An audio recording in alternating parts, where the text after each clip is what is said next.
So I started getting back into church, you know, after modeling out in Hollywood. I started getting back into church. And I was part of this young adults group at Faithful Central Bible Church. And then I was also going to West Angeles. I love West Angeles Church. Oh my gosh, people are so nice. But I also love my Faithful Central Bible Church fam. But anyways, being at my home, I wanted to go to my friend's place. I think near Long Beach is where they live. So that's where I went. You know, I just went there for one night. And I was just going to spend time there, watch the Boondocks, because I loved watching the Boondocks. He was a cool friend of mine. Nothing more than that. I don't want y'all thinking other things. So we're kicking it and everything. And of course, I go over there and I take a shower before bed. I don't even know when I took the shower, but I took a shower, you know. But okay, so on one side is his side, and on the other side is the guest bedroom, and in the middle is the living room and kitchen. So I went to the guest bedroom and took a shower, you know, and everything. And there was a picture of a beautiful, when I say beautiful, a beautiful picture of an Ethiopian African woman with a headdress on. Beautiful, but her eyes, the eyes in that photo kind of creeped me out, because it was a big, huge painting, above the toilet. Like, it was a beautiful painting, beautiful. And I was like, wow, this woman's gorgeous, but her eyes, it's kind of like they followed me. Her eyes would follow me. It wasn't moving, but it's kind of like, you know, when you move, you see the eyes follow you. And I'm like, okay, I sleep in his room. He sleeps in the living room. So he's sleeping on the couch and has a TV on. He's sleeping in there, and I'm tired. So I just sleep in my, in his room with the lights off, dark, pitch dark. And let me tell you this, what happened. Here we go. So this will make sense toward the end. Before I even went to my friend's home, right, to ever visit, I was reading this book, Unbroken Curses. I've had this book for close to 18 years already. And this book has opened my eyes on so many things. Curses, how people can bring cursed objects from places, countries, even, you know, because certain things like, you know, people that operate in witchcraft and curse objects and sell them, and how, I guess in one part, during the time I was reading this book, as I was visiting my friend, it opened my eyes to that photo. And this is going to make sense toward the end of me sharing this ghost story. So the first night when I stayed with him, which was the only night, I was in his bed sleeping. He was sleeping in the den on his couch. As I was sleeping, something woke me up that was choking me. I was literally being choked by a demon standing beside the bed. It was black, and I knew it was a demon by the way it looked. I'm like, this was my first time seeing that. Like, it was scaly and skinny. It was scaly, reptilian-like and skinny with red eyes and black. The window was behind this demon, so I could see its form. You know, like the street lights outside, and there's the blinds. I could see it. I could see the, you know, the demon's makeup, like how it was built in front of the blinds, because the light that was coming in the room was from outside, the street light. And it was choking me. I was praying. I started doing my old school prayers that I prayed in college. I plead the blood of Jesus, I rebuke you, all that stuff I was saying. So I literally could not breathe, y'all. I couldn't breathe. This thing had a chokehold literally on me, and it was strong. This demon started pressing even harder on me, where I was gasping for air. I was like, I plead the blood of Jesus. I couldn't even get a sound out. So it was really choking me where I couldn't get the sound out. So I started to pray in tongues. Now this is why you need to learn to pray in tongues. I started praying in tongues. I said, oh no, let me take this to another level. I was like, I started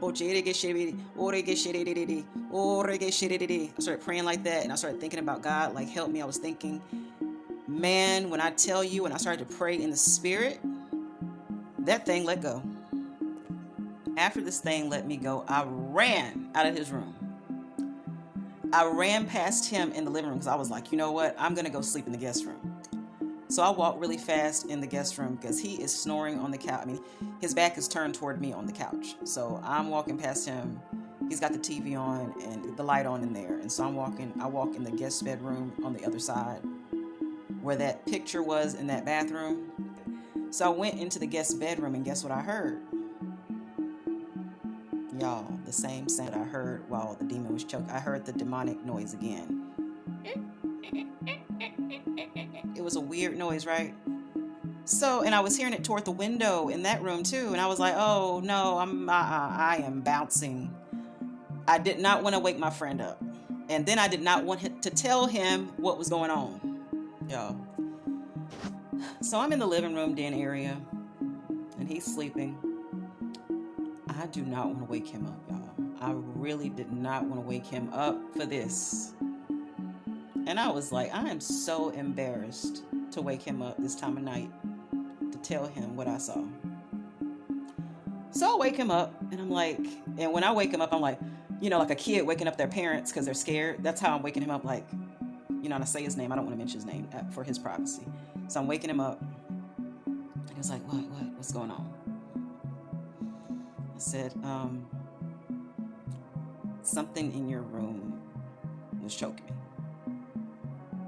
He said, you too? Do you know how hard it was to tell him this without feeling crazy? So he looks at me, he turns around, he says, you too? He said, that's why I sleep with the TV on in my room.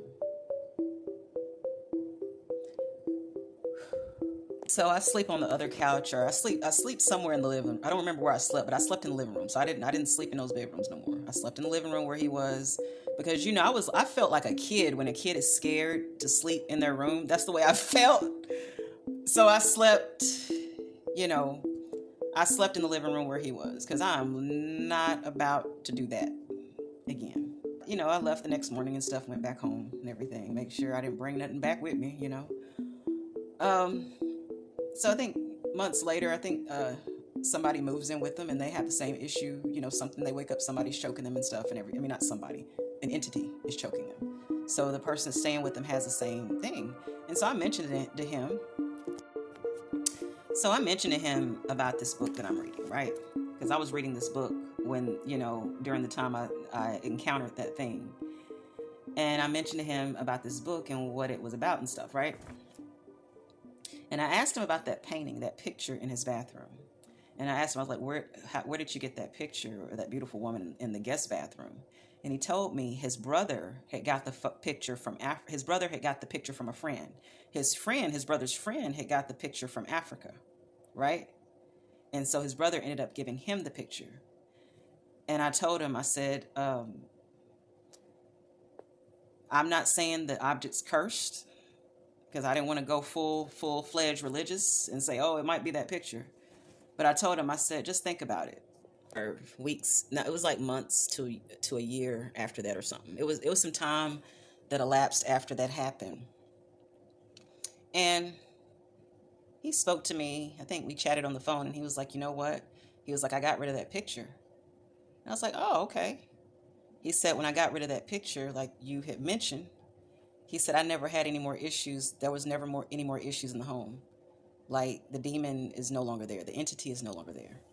The entity is no longer there in the home. The entity that was choking people in his apartment was attached to that picture in his home. That picture, like I said, was from Africa on a trip. His brother's friend got that picture from a trip in Africa that he went on a trip for, right? So my thing to you guys, when you're going on trips, I know you're excited when you travel and stuff overseas or even in America. Be careful what you buy and what you bring into your home, please. Because things that look beautiful, like that painting, that woman was beautiful. But what was attached to it was demonic. Be careful.